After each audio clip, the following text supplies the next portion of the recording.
A man named Makola Kintu was recently deported from the US. He is Congolese, right?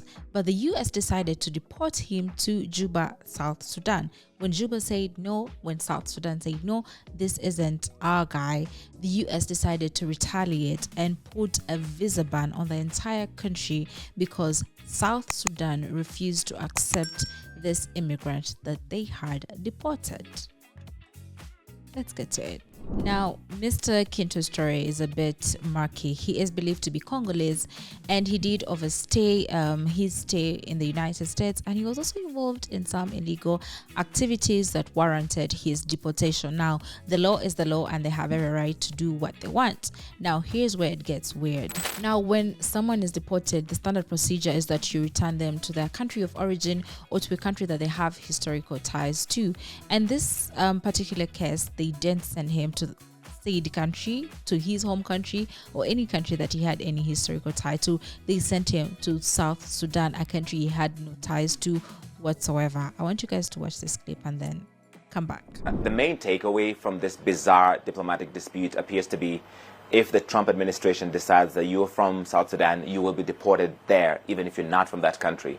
Officials in Juba say, I want us to talk about the uncertainty that the people of South Africa are facing with this particular, I guess, ban on their visas, because so many people had actually applied for visas and some had even gotten visas, but their visas were revoked and they told them they had to go and re-interview so as to get visas. Now, people get visas for a number of reasons. So many people in South Sudan are actually getting letters where their visas are being rejected. This is an email that some people who had applied for the visa are receiving from the Department of State that is in charge of their visas and whatnot. Now you can imagine going through the tedious process, which is actually expensive too, going through the tedious process of getting a visa and finally getting a visa and then being told you can't get out of the country that you're trying to get out of now because the country refused to accept an African from a different African country, and now all of you must pay for it because your government refused to accept this person who doesn't even belong to them. Do you understand how bizarre that sounds? The United States deported a Congolese citizen to South Sudan, and when they sent him back to the US, the State Department reacted by canceling all existing visas for all South Sudanese people and blocking the issuance of any new visas. So what happened is South Sudan did issue travel authorization for somebody named Nimeri Garang, but the US sent them a Congolese man named Makola Kintu. They did not accept him. On Monday, they were sticking to that story. Then on Tuesday, they said this. In the spirit of the existing friendly relations between South Sudan and the United States, the government of the Republic of South Sudan has decided to grant Mr. Makola Kintu permission to enter the country.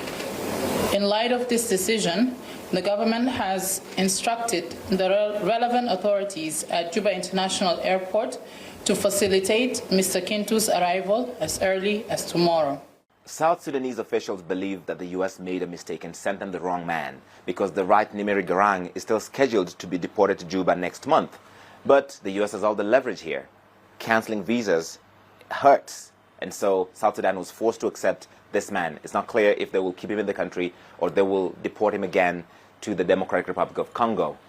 The hope for South Sudanese officials is that the U.S. will also quickly remove that block of all visas and reinstate existing visas. But the bigger picture here, it exposes how weak, how helpless small countries are against the might of the United States. Zain, Biana? I believe that story quite sums it all up. So I'll just give you guys my take on it. Can you imagine that they said, hey, this guy is not one of ours, but because the US decided to put a visa ban on the entire country, they had to retract their statement and now say, okay, we'll take him. It's fine, we'll take him. And mind you, the other South Sudanese guy who's also being deported is still expected to come. And this just shows like some power play, like how the US is high and mighty, and obviously it can do what it wants and it will go about its business how it wants to, and how the weak countries will suffer for something like this, and in hindsight it sort of sends a message like, if you reject what the US is saying, then there's a price that must be paid. I'm sure we see all this everywhere, where the US will decide to do something very huge and bizarre. It's like, oh, go at something with a full force and then expect the other party to like negotiate or retaliate, which has happened to South Sudan. I mean, they can't afford the visa ban because it affects so many people, so they had to buckle down and like drink some water and sort of accept whatever it is that was thrown at them. Now, you may be asking yourself, why does this matter? Why am I even talking about it? I talk about it because a visa ban doesn't just affect the government. That a visa ban affects so many people. It affects students who are looking to study abroad, to become international students. It affects people who are maybe looking to go for healthcare abroad. It affects people who are looking to be with a family abroad. It just affects so many people. So it's never about the one thing. It's always about everything else. And mind you, South Sudan has just like come back from war. They're trying to rebuild. They're trying to do something for themselves. And I feel like what the US is basically doing is sending a message to everyone else. Either you comply with what we want you guys to do, or there'll be consequences to this. And I'm sure that this is that's setting an example of what will happen to African countries should you guys decide to go things. Should you guys decide to stand up for yourselves, God forbid, then the US is going to show you who's the boss. That's what's happening in hindsight. But you know what? Sometimes in life when you give people the ultimatum, it doesn't always go your way, because now they gave the ultimatum and said either you check this guy or we're doing a visa ban. They went ahead and did the visa ban, right? After doing the visa ban, South Sudan kind of took back their word and said, you know what, we'll accept him, and then I think they'll do something with him. Guess what? The visa ban hasn't been lifted. So you can imagine going through all that, oh, hey, we're going to take this away from you. They take it away and you think, oh, if I do this, you're going to give me back the thing that you've taken away from me, and then it's not even given back to you. The visa ban still stands. So you ask yourself, why did they even have to go through all that? Now everything is at a standstill because this country decided to just play with people's lives, for lack of a better word. And I want us to watch the clip of South Sudanese official kind of saying, hey, you know what, it's okay, we'll take this.